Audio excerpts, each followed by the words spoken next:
So welcome. On behalf of myself and my co-host Adam McConnell and Jonathan Richardson, thank you for joining us. Our name is Brenton Ruger. You've tuned into the Everyday Men Profound Conversations program. This is our first program. I am thrilled to be offering this to you. This is a joint collaboration between the Greater Carolinas Mankind Project and the Charleston, South Carolina Mankind Project. I just can't be more thrilled with our first guest, JahSun Mitchell. Thank you for joining us today. Our topic today is in the realm of men's sexuality. Part of what we do on this program is to highlight and to showcase the type of conversations, topics, issues, and people that we love, that we support, that we stand behind, and that we want to make accessible to men and women across the country and across the world, as the Mankind Project is an international organization. So without further ado, I'd like to get into this and begin our conversation with JahSun, who is a dear friend of mine, who is a man of many, many skills. And beyond that, I think you're a professional at all of them: an artist, a father, a brother, a combat, warrior who practices design, music, I mean, you name it. And today, I think we're going to talk about a topic that's really near and dear to you, that you share the most of, which is around the realm and the umbrella of men's sexuality. So JahSun, I'd love for you to tell us a little bit about yourself, a little bit about your journey, where you came from, just whatever's true for you to share with us. We'd love to hear. Sure. Well, thank you again for having me. Len, thank you so much. It's good to be your witness today. I'm honored to be here. Looking forward to a very organic, open, frank conversation with you all, very candid. As you all know, my name is JahSun. I originate from New Jersey, so not too far from where you are. Born and raised there, joined the military at 18, traveled the world for a while in the Navy, landed in Charleston, got married. Subsequently, I have been divorced for I got married and was married for about 11 years. 2 beautiful children out of that experience that I love dearly. We're all here. I'm a grandfather of 5. I am 51 years old. In addition to having a professional career with the city of Charleston for nearly 20 years, I'm also an international artist, children's book illustrator. My art has touched every continent around the globe.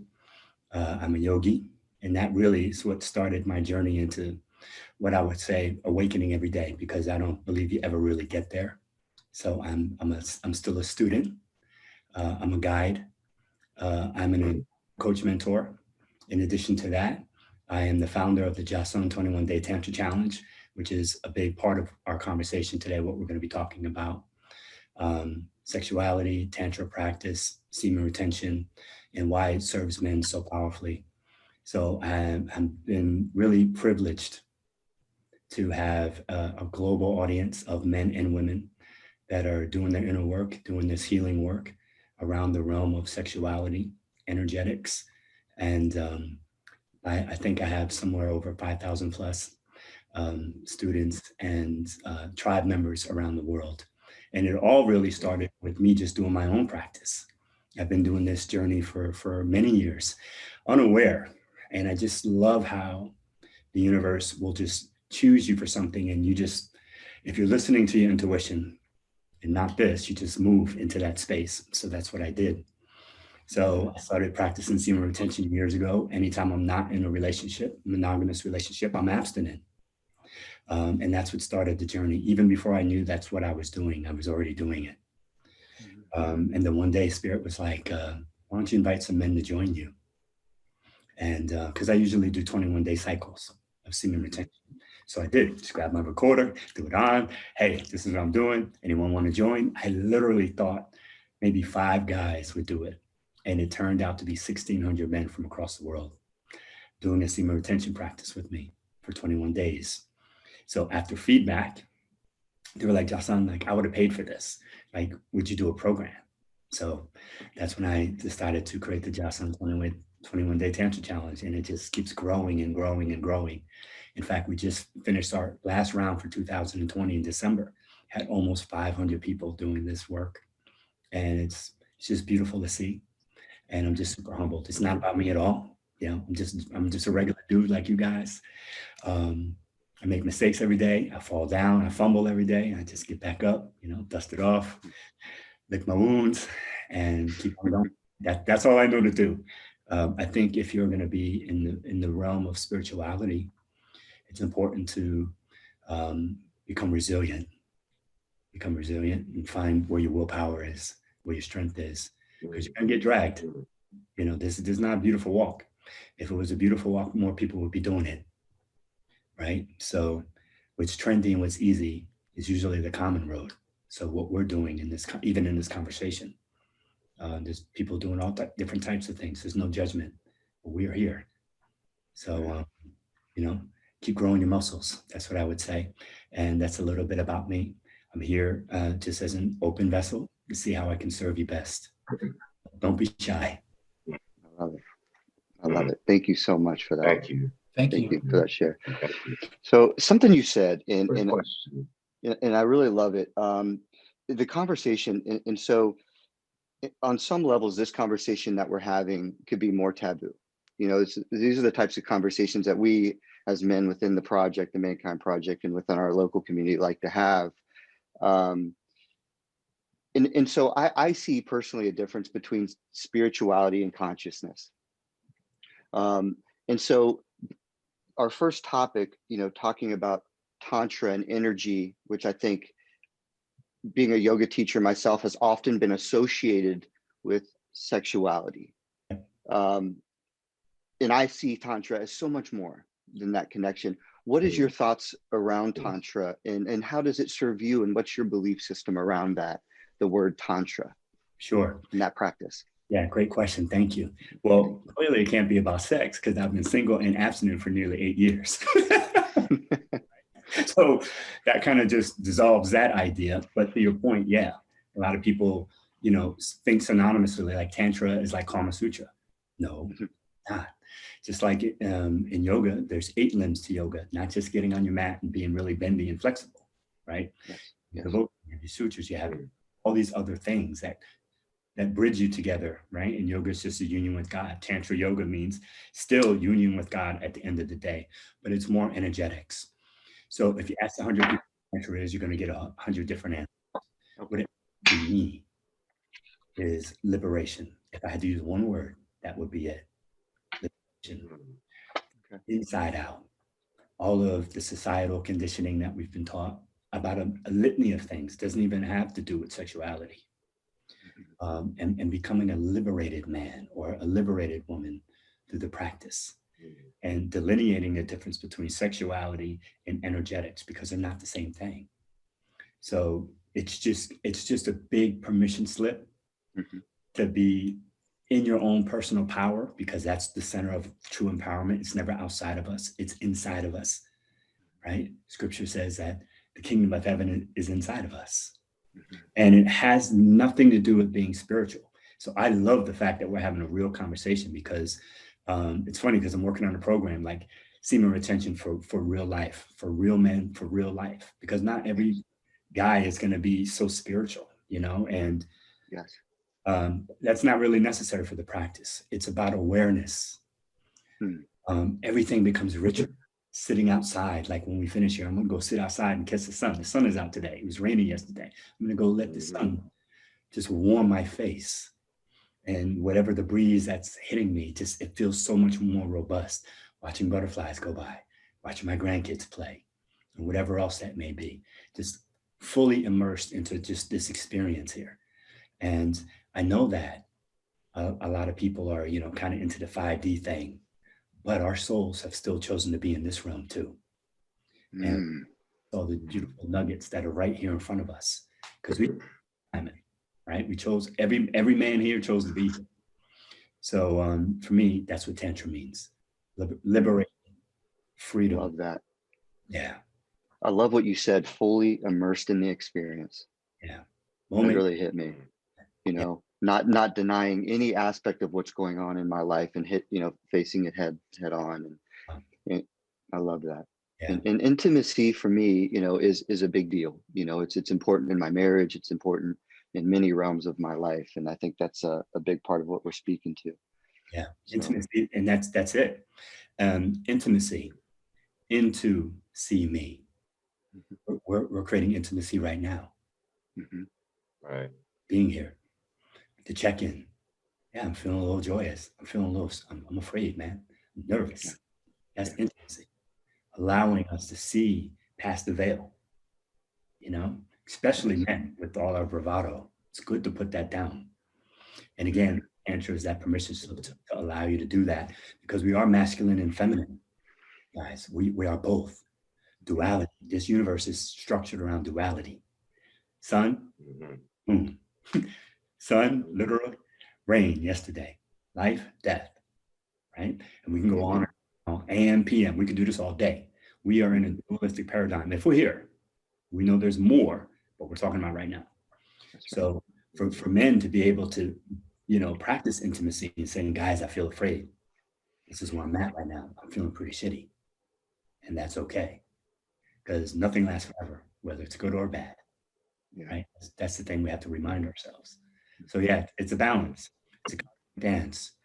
And why it's so important for men to deepen their levels of intimacy with themselves. Make everything about you, because then it ripples out and touches everyone else. But we need to be able to practice that, our masculine and our feminine, because especially if we have women in our lives or partners, right? Some are in same-sex relationships, all beautiful, no judgments here. mhm, But to be able to show up in that way, and be able to be in your masculine and in your feminine. And same for women. A lot of women that come through the practice with me in the program, they're balancing theirs too. And they can find sometimes where they're too much in their masculine, and it's not good for any of the genders to be too much in either one, but to, turn them on and off when you need it. Just like you go into the kitchen, if the kitchen is dark and you're trying to get some ice water, you throw a light switch on. You got to, just that quick, you should be able to do it over time. So yeah, man, everything's intimacy. I like it. I have a question about what, the number 21. I mean, we all look at that as different, sacred numbers and Mm. things like that. But why do you choose 21 days specifically? Good question. Thank you. Okay, 2 reasons. Well, let me tell you about the program. All right, so the program there's only 2 things to it. No ejaculations for 21 days, no consumption of pornography, because men are plagued with that, plagued with it. So the reason why I chose 21 days is twofold. Based on studies, to change a habit, the bare minimum is 21 days to shift the habit. Sometimes it's a little bit longer depending on how deep rooted it is, but the bare minimum is 21 days. More than that, something happens with the mind, right? Because we're a chemical plant, we're producing different type of chemicals. So testosterone and pheromones and so on and so on. And same with the women, right? Estrogen, men have estrogen in their bodies and so on. So what happens is every time we have a release of fluid coming out of our body, we're losing vital nutrients. That's one part. But the bigger part is we're releasing all these different hormones. That's why after you have sex, it feels so good, right? Most people in our modern society, believe it or not, have never been sober, meaning they haven't had an ejaculation. This is men or women, masturbation. They haven't given themselves time to not have an ejaculation. If it's men or women, peak orgasm, they're doing it every day. Some men are doing it 3 or 4 times a day. I work with women and they're saying they're masturbating every morning to get out of bed, or they're masturbating to go to bed at night, go to sleep. When people are feeling stress, and every time that happens, you're releasing all these dopamine, oxytocin. So we're walking around and we're high all the time. So about 14, 15 day mark is when the veils really come off and you can really start to see what's going on in your life. So it's I'm using that to kind of drive folks out, Yeah. right? They can become sober. And you would be amazed after day 16, people like, JahSun, whoa, what I am seeing about myself is undeniable. So that's why we choose 21 days. I'm creating a second tier of the program where we're going to probably go 60 days, because I have students have done this challenge with me 8 and 9 times, because every time you do it, you learn something more about yourself. So now they're ready. They're ready to move to the next level. But that's why I chose 21 days initially. It's brilliant. Mhm. JahSun, I have a question for you. It sounds to me in my mind that a lot of this is about mindfulness and about self-discipline and about sort of, self-control in a way. And I'm wondering, I don't know much about Tantra, but I see what you described as semen retention as being one tool in that process, but I imagine that there must be other methods besides semen retention that kind of can get you to that same place. It seems like by taking away a negative or a challenging behavior like watching pornography and substituting that with something better like yoga or something on that idea, just that alone will give you that sort of insight and sort of centeredness that you experience. Yeah. Are there other means to that? Yes. So great question. Thank you, Adam. So earlier I said, the universe works in duality. So that means the universe doesn't work in voids. So to your point, yes, if we restrict something, we have to put something else in its place, because the universe is about balance. So in the program, they have a couple of different options. They can do creative projects, right?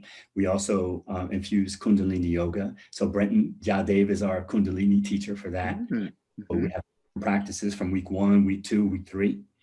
The first week is just cultivating the energy, because most people they're so used to spewing it out, they don't realize how vital it is. So the first week, they're just learning inside. The second week, they start to activate that. They start to move it around. And then the third week is more for couples, and we talk about devotion and how to deepen the intimacy with partnership. And for my white tantrikers, that's anyone like me that's not in partnership, that's not having sex right now, there's some practices that we can do as well. So to your point, yeah, we try to load folks up. And as it's grown, we've done things like detoxes together, right? So yes, while you're restricting that, you're putting some self-care, right? Big self-care. We talk about project planning. So I show people how to reverse engineer whatever their goals are. And people are launching CDs, they're doing their books, all the things that they wanted to do. Because you have to understand, that sacred life force energy is creative energy. And every time we ejaculate, as an example, we're creating an empire right there. We have the potential. Our seed has creation in it. It's biological, has creation in it. So we want to take that energy, that same energy, learn how to circulate it through our body, learn how to transmute it and put it into the other types of works that we're here to be doing. So it leaps you forward exponentially. So to Brenton's point earlier, it's like, JahSun does all these things. It's the practice. The practice has taught me how to take that energy, redistribute it, channel it somewhere else to fulfill my soul's purpose, because I've come here to do other work too, not just to have sex. And that's great, but there's other things here to do as well. So I have learned how to do that. Yeah, it's powerful, man, when we can learn to, channel that energy and put it somewhere else. And so that our soul feels fulfilled. Right? Beautiful. What that purpose is. So we have journaling, Adam, as a practice, daily journaling that people need to be able to do. Have a daily tracker, because some people are like me, they're visual, especially men, they like to see. But when you remove that sexual aspect, by day 2, by day 3, people's stuff is coming up. It's coming up profoundly. So part of the work that I do, I don't advertise this, my tribe knows this, but I'm on calls every night because people are on the ledge. Countless men have remembered that they were molested because they locked it away and forgot. They put it in a vault. And through this practice, by day 5, day 6, they're remembering. So it's an invitation for them to go back and do their healing work. Same thing with women. They tuck it away, they forget. So much womb care. So many women have written me and said, JahSun, I don't know what I was thinking. I don't know why I treated my room this way. Let any man in anytime I felt like it. What was I thinking? You know, so it's a real catalyst for people to really become more self-aware and do their healing work and figure out what's behind those wounds, right? What drove me to do that without any judgments, you know, because we're all in the same space together. Right. But hopefully that answers your question. And if not, let me know and we can drill down a bit more. That's good. Thank you. Yeah. For that. Yeah, thank you for that.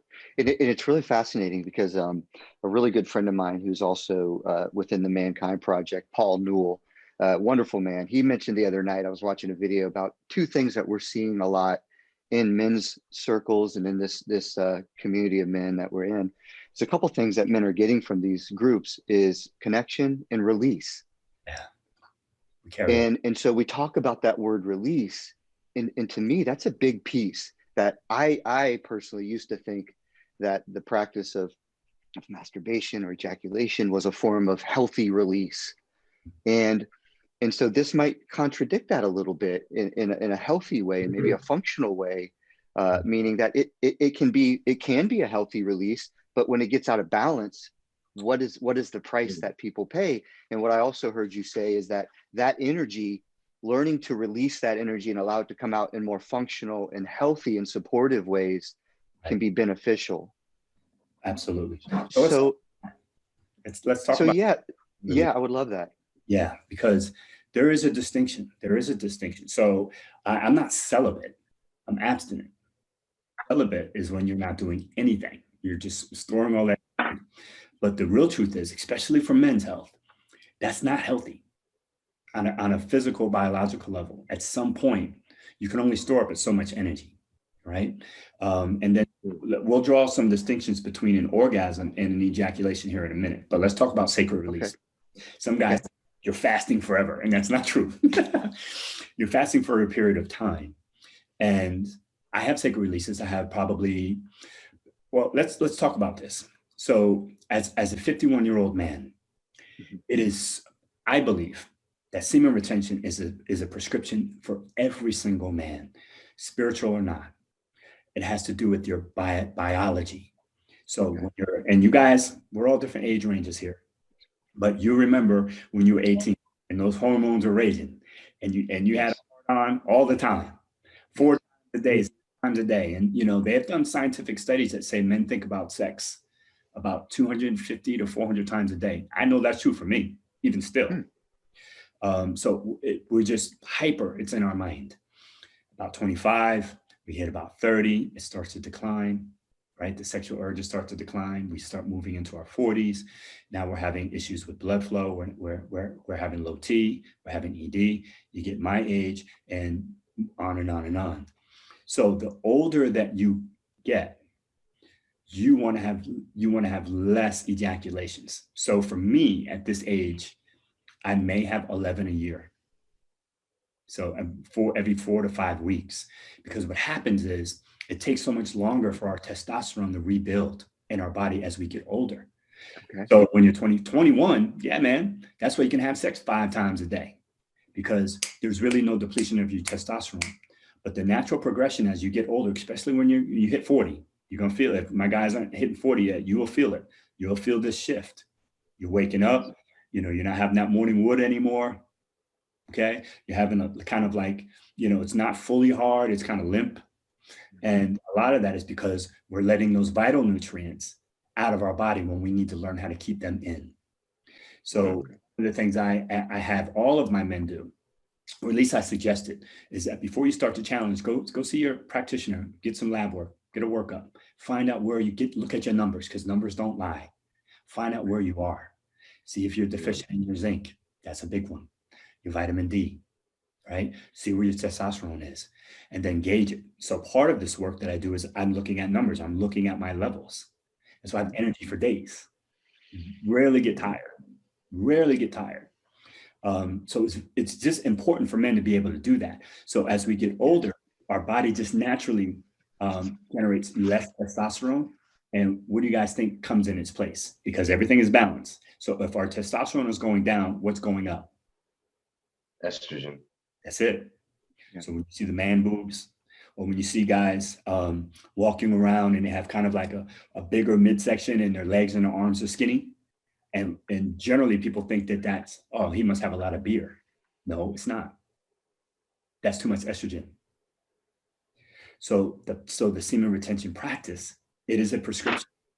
It really is a prescription. So when we ejaculate, the fluid is coming from two places. It's coming from our testes, right? So that's the sperm, that's the fertilized egg going into the queen, right?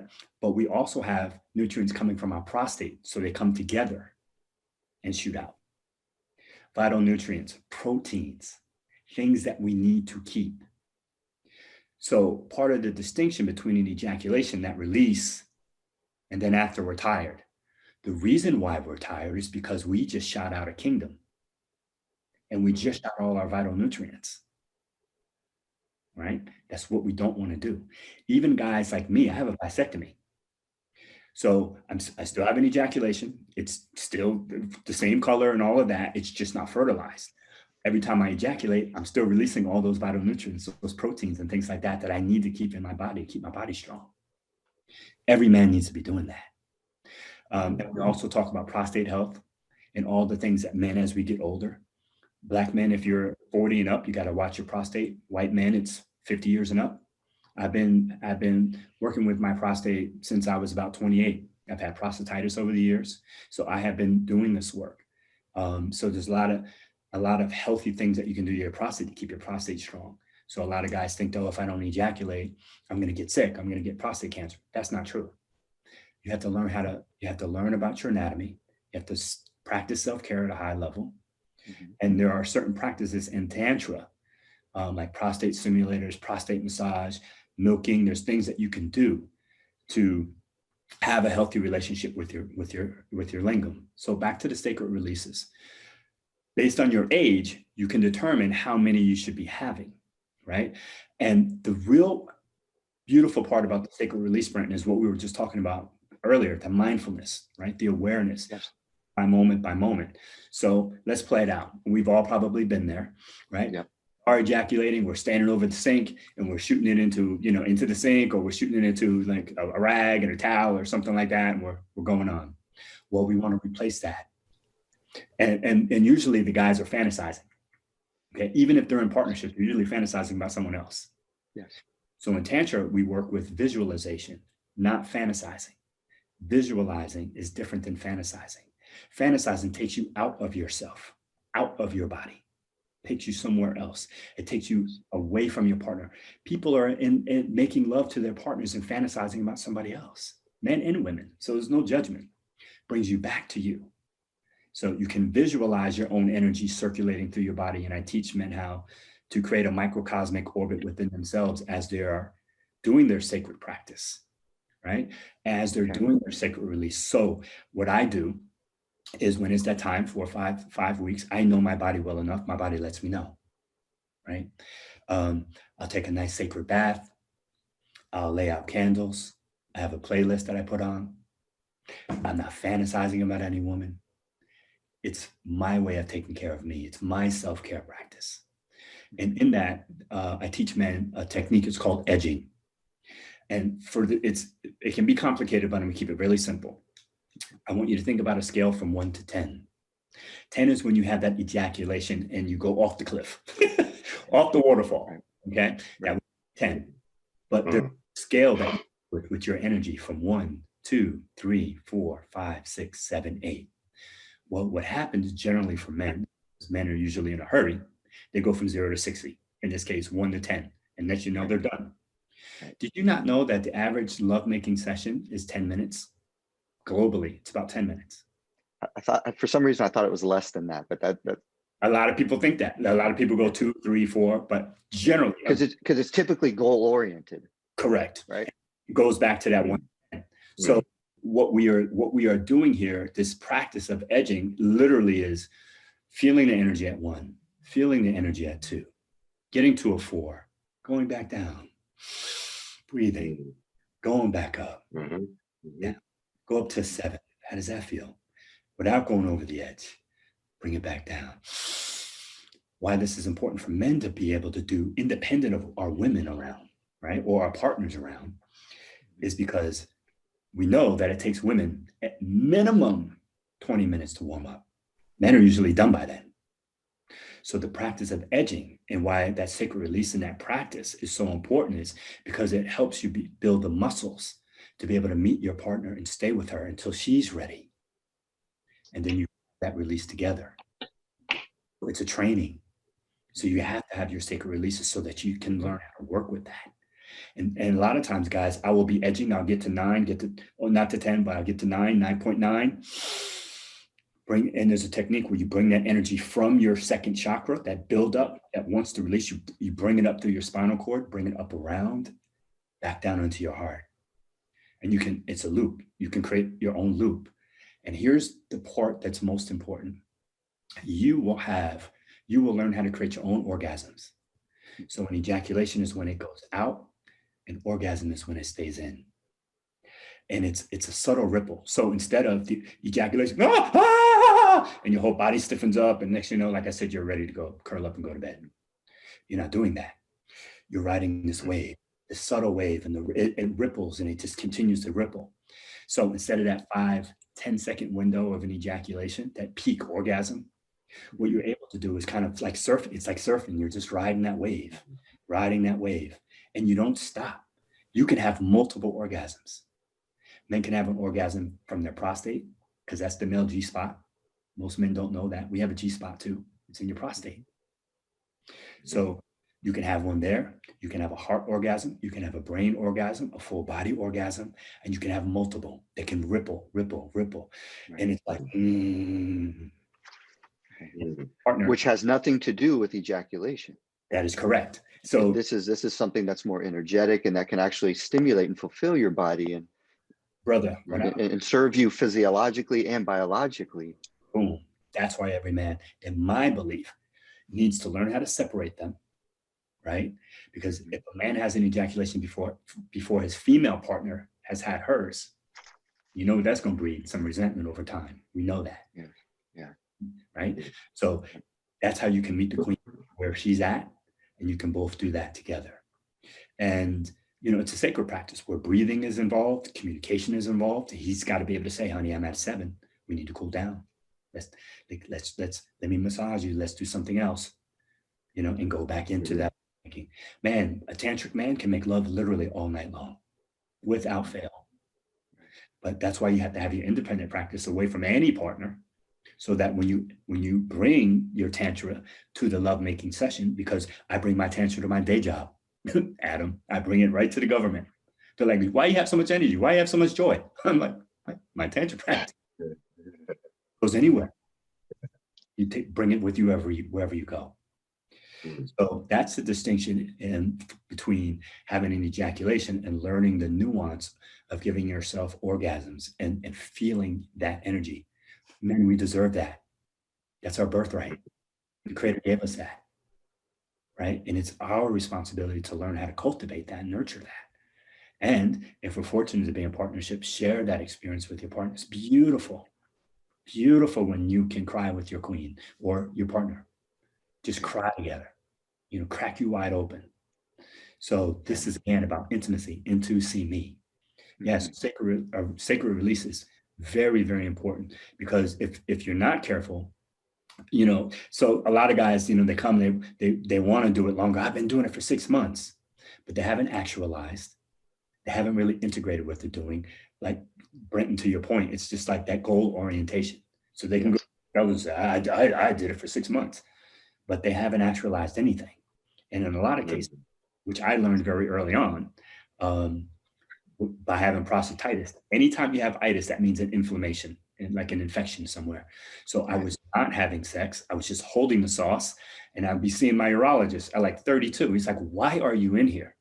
Like, why aren't you having good sex? You got to clean out your pipes every 3 days. That's what he was like. He would tell me back then. It's like, you're building up bacteria. This is what this infection is about. And you have to give me some antibiotics.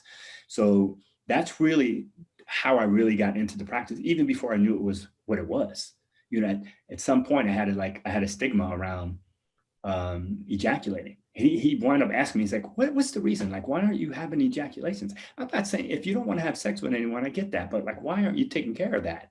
Is it spiritual? Like, he really asked me, and I had to go back and really think about it. And it's funny, Brent, I actually talked to David about it because I found out that I had a story around it.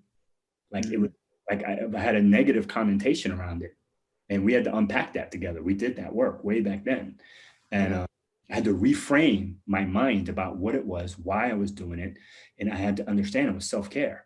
The beautiful thing, I have never had a prostate infection since I started doing this work. Interesting. Yep. Interesting. And to your point, what you said earlier, on some levels, this practice brings the unconscious to conscious, meaning men and women were having memories of things that had happened in their life, perhaps traumatic experiences and whatnot, and how powerful that is, that this has so much to do with release and being able to manage our tension, manage my tensions. And, you know, and I think that we can all do that in a variety of ways that support us. You know, and if we look at this from the standpoint of intimacy and devotion within a relationship, man and man, woman and woman, you know, man and woman, no matter what it looks like, all beautiful. What do you think is what, without divulging, you know, obviously confidential information from the many people that you work with, what do you hear the most are the effects of this practice with a significant other? Well, there's been a few. And one of the things I had to write down, because it kind of goes to what Jonathan was asking about numerology and like the sacred number. So before I answer that question, Brandon, there's a distinction I want to make. And this is really powerful too. And it's around energetics. So in a lot of spiritual realms or spiritual teachers and sects, we know this to be true in the Tao. We know this to be true in Hindu culture. We know this to be true even with our shaman in the Amazon, that there's this idea that we carry energy with us for 7 years. And even in this Bible, whether, you know, I'm not like a Christian necessarily, but I am a Rasta, and the book has a lot of great allegories and power in it for me that I believe in Christ consciousness, things like that. If you even look at the Bible, there's sevens all the way through. And it just so happens my life path number is 7. But there's a real important why 7 shows up so many times in the scripture. It's the same thing with these spiritual teachers from around the world. They're saying that every time you make love with a partner, you are carrying that energy with you for 7 years, minimum. It's like the World Wide Web. I'm old enough to remember a commercial back in the day with Joe, I think it was Joe Namath, like that football guy. And it was a shampoo commercial. And just way before the internet. And it was like, you know, and they tell 2 friends and they tell 2 friends and they tell 2 friends. I don't know if you guys have ever seen that very old commercial with Joe Namath, but it was really talking Head and Shoulders. Like the 6 degrees. Yeah. Head and shoulders. Yeah. Like the 6 degrees of separation, right? That we all know each other by 6 associations or less. Now with the advent of the internet, it's probably like 1 or 2. So think about that. Energetically, we're all connected. So every time you take on a partner, you're taking on all the lovers that partner had and all the lovers that those people had. And one of the most profound things, Brenton, to your question is, what are some of the things that people are talking about outside of just deepening intimacy? Because we have like cutting a cords practice at the end of the Tantra challenge. So we walk people through how to cut those sexual cords, how to give those past lovers their energy back. One of the biggest things that people saying, I'm feeling so light. We do a full moon release ritual. I lead my tribe through that. And we're crying and they're releasing and we're burning things up in the fire. So the biggest thing is just that release of, I did not know I was carrying all this energy and the guilt and shame for all the people I have been with. And people that were on depression medicine, to get off. People are like, why am I thinking these things? They're not your thoughts. They were never for you anyway. So give them back. Definitely, you know, having conversations about some of the trauma that men and women have experienced as it relates to them being in a relationship. Never ever talking about that with your partner. Imagine being married for 20 years and never talking about that.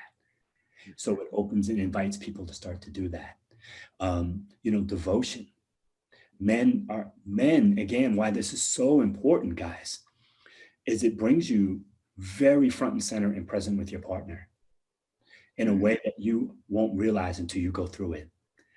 Like, guys are, I believe, through our human civilization, that the patriarch has done the matriarch a massive disservice, massive. And we have reparations to make, men. We have reparations to make for every woman that's ever been in a timeline of human civilization, whether it was burning witches or, conquering tribes and raping all the women and doing whatever. We have a lot of. Recently, I posted a video because someone sent me this meme, and it was from a woman, and she said, "Ladies, you're in a room with something like you're in a room with a man, but you feel safe. Who are those men?" And most of them commented, couldn't come up with 5 men. They couldn't come up with 3 men. Some women couldn't come up with any men.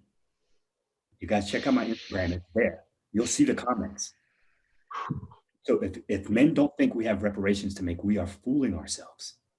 And one of the ways that we do this, to become present, to become aware, and learn how to not tamp down the urges.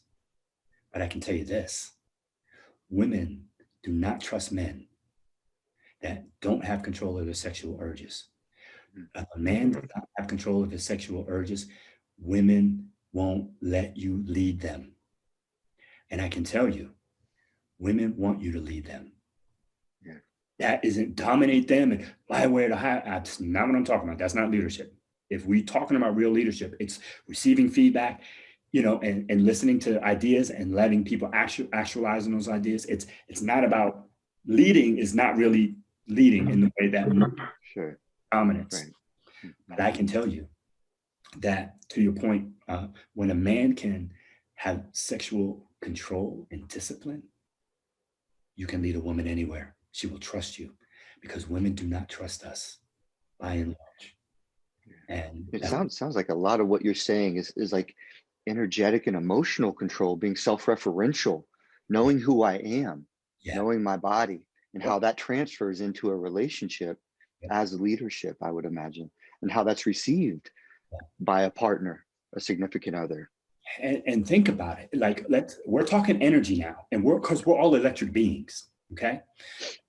We're made up of minerals. We need minerals, magnesium, and all iron and iodine. We're electric beings. So let's look at the polarities, since we talked about balance. So I know that we may have some same-sex relationships, but it's just easier as an illustration to talk man and woman in this case, okay? So let's just say this is the womb, the negative pole. And the lingam, or the penis, is the positive pole. Energetically, that's what they are. Okay. So when the man inserts, he's inserting whatever he's carrying from his diet.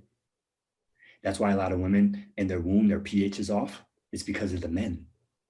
Their semen, the pH is off because of their diet.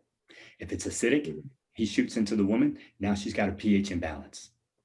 So we're talking the cancers, we're talking the fibroids, we're talking about issues with the uterus.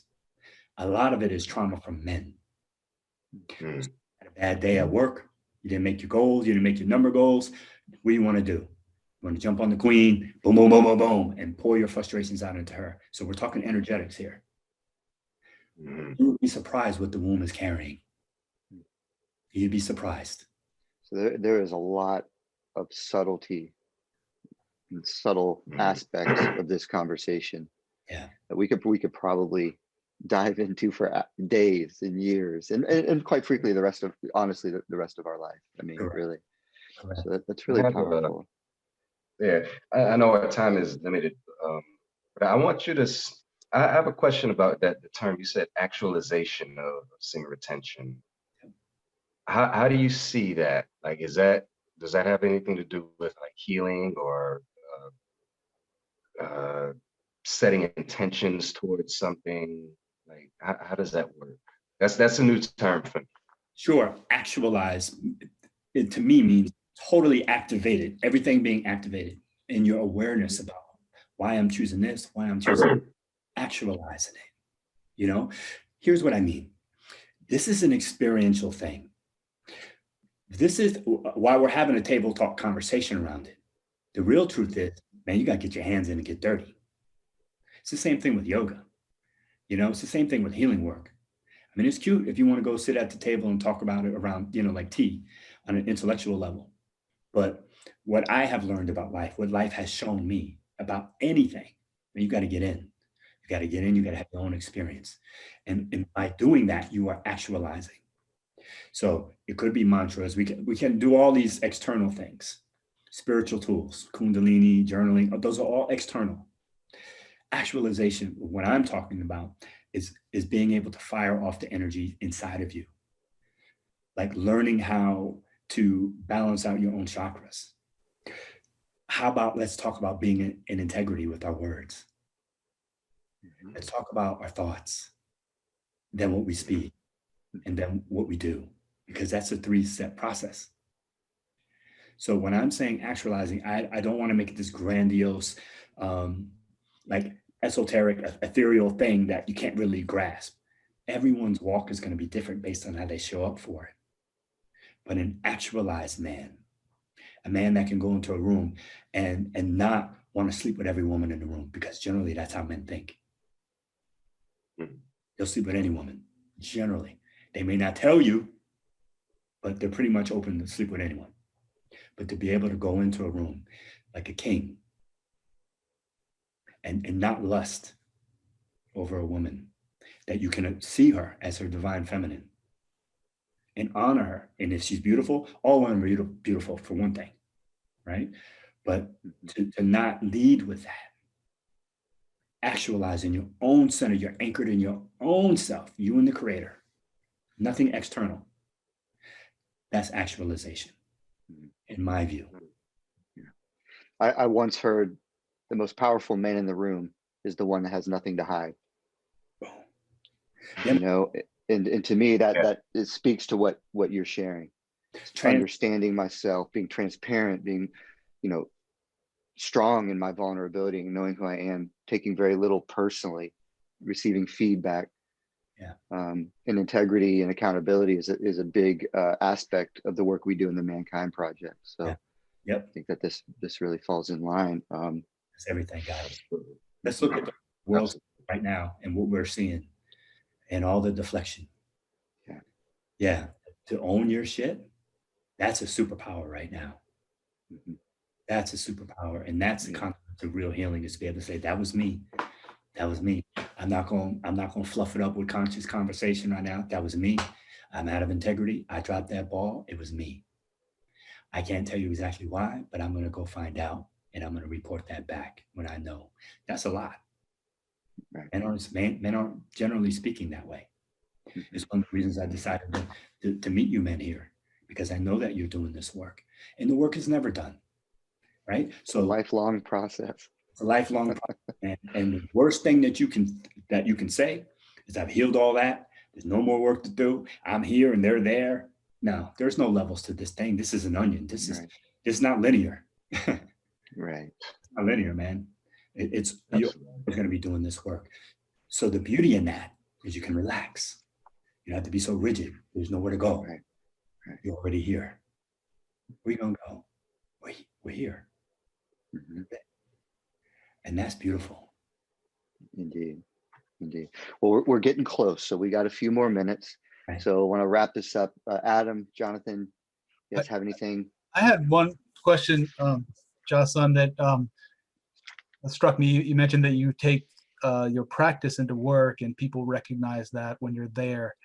And I'm wondering how much of that is part of your Tantra practice, and how much of that is the amount of sort of individual personal work you've done. It seems like they're inseparable in some ways, but like for me, the reason that I got involved with men's work was because I feel like I can't do great work out in the world unless I do great work inside myself, right? That's going to leave me Mm. challenging. It's going to leave my shadows behind me where I'm not visible, and then I'm going to have behaviors and reactions to things that I'm not conscious of. And that's partly what I did. And the second reason was really to get into understanding, this culture of, I guess we'll call it toxic masculinity, for lack of a better word. And I think you spoke to that a little bit as well.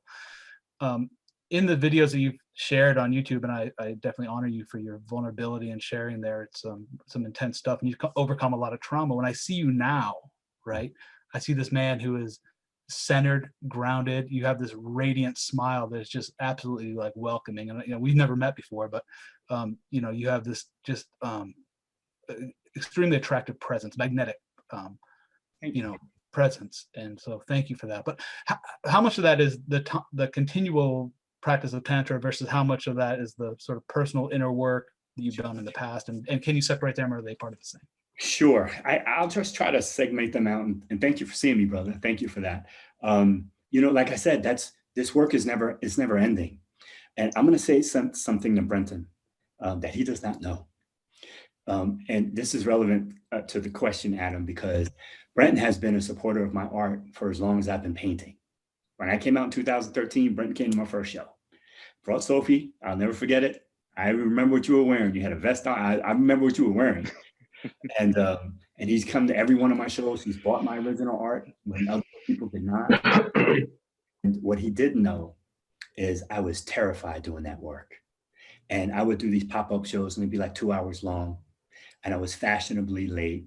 And, where's the artist? The news crews would be out there trying to interview me, and my butt wasn't in the room. I would sabotage. One time my car broke down. It's because I was afraid. At the time, I wasn't aware that I am now, but I would hide in the bathroom when my art show was going on. I would hide behind my work. For years, I did that. But most people didn't know that. So Tantra has really cracked the lid on some things for me, for sure. But Adam, I've been kind of doing this and for a while now. Yoga is what really started it for me. Just being in my body, and learning to love my body. And even I'm a thin dude, and grew up in Jersey, and everyone thought I should be fatter. Always kind of projecting that on me. Yoga taught me, no, my body's strong, man. Even at this size, it's very strong. And it started with that. And I started to become more aware. And Tantra has just popped up in the last 5-6 years and really has amplified it. And I don't think I'm close to being done, so like I'm sitting on the earth in humility, like there's so much more to go. But I won't lie and say that it has really helped me be more okay with who I am than any other thing that I have done to date. Yoga started, but like I said, this is a shine, baby. And and every day I go out somewhere, like I went out and got some sangria last night, right? I treat myself. And when I showed the young lady my ID, she was like, what? I feel like I'm getting younger every day.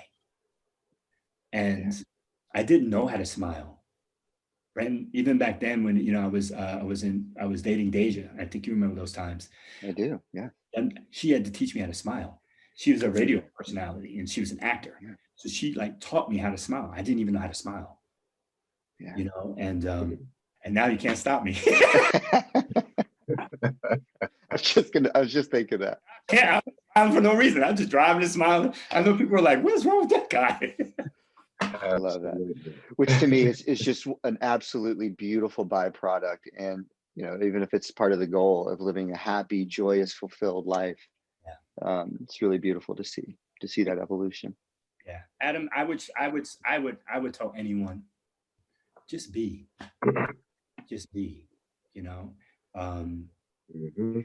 a moment, bring it, so when they say that to me, I don't go, oh, it's my Tantra practice. You should do Tantra like me. No, I don't do anything like that. I just know. Yeah. Happiness is an inside job. Yeah, indeed.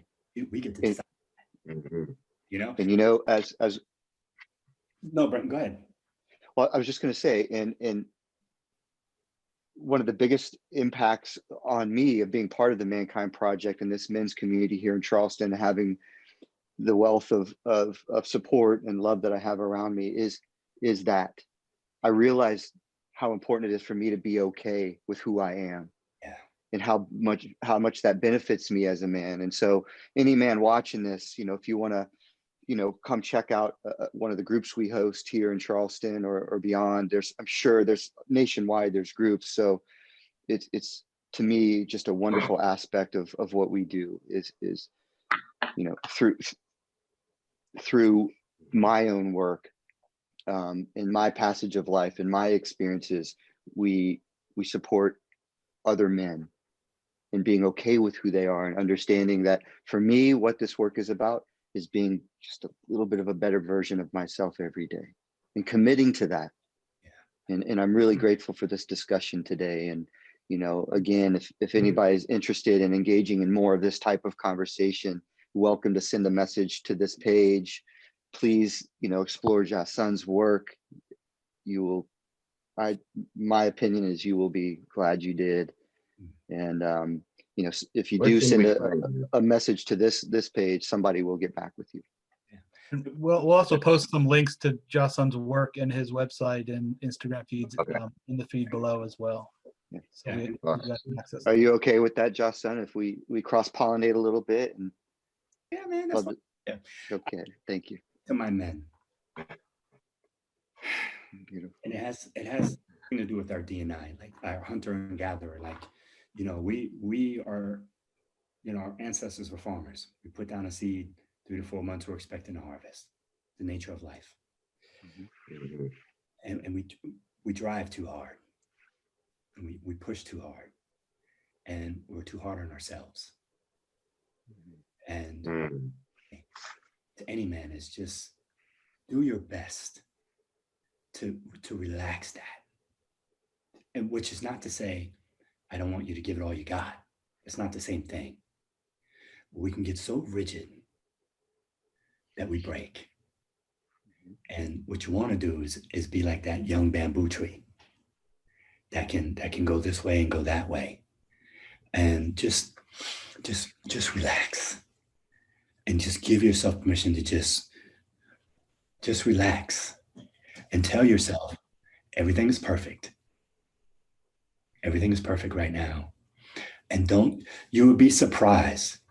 I have this mantra that I use with my tribe. And if I called any one of them right now, if I started it, they can finish the sentence. The slower I go, the faster I get there. Mm-hmm. And when we're trying to drive so hard to get to a place, we're missing already. Yeah. The slower that you go, the faster you'll get there.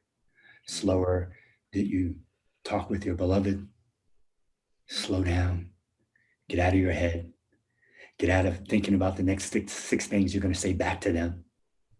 Reloading. Yeah, just be there, man. And just relax. Stay with your breath. Breath is your best friend. If there was any one single thing that, if someone said, what was the one thing that you would want to take if you were stranded on an island? You can only take one thing. I would be like, my breath work practice. Just to know how to breathe from my belly. Nothing fancy, just breathing from my belly the way we came into this world. Because most people breathe from up here because of all the stress and anxiety that this world presents. So what I would encourage any man to do is just to relax, breathe from their belly, smile, and just relax. And you will be led to everything that you're led to experience in this world. You don't have to drive. I'm riding shotgun with spirit. Where are we going? All right. I'm not driving anywhere. I'm going along for the ride. And I would recommend any man give that a real shot. I think it will really serve you. And you're going to show up more powerfully in the world. Adam, you show up more powerfully wherever you are, brother. Jonathan, Ken, Brent, that's the thing. Just relax. Thank you. Well, on that note, thank you for that. Thank you for that. So our time is up, and it's been an honor and a privilege. And thank anybody watching for the privilege of your time. Yes. I'm so grateful for you. Again, if you have any questions, reach out. You want to connect with any of us. Thank you to my co-hosts, Adam McConnell, Jonathan Richardson, And of course, JahSun, my dear friend. Thank you so much. Guys, I'd be glad to come back anytime and serve you if I can. So don't be strangers, okay? Thank you so much. Okay. Thank All you. right. Thank All you. right. You We'll see you, and we'll see you viewers in our next show. Stay tuned. All right. Peace. Bye-bye.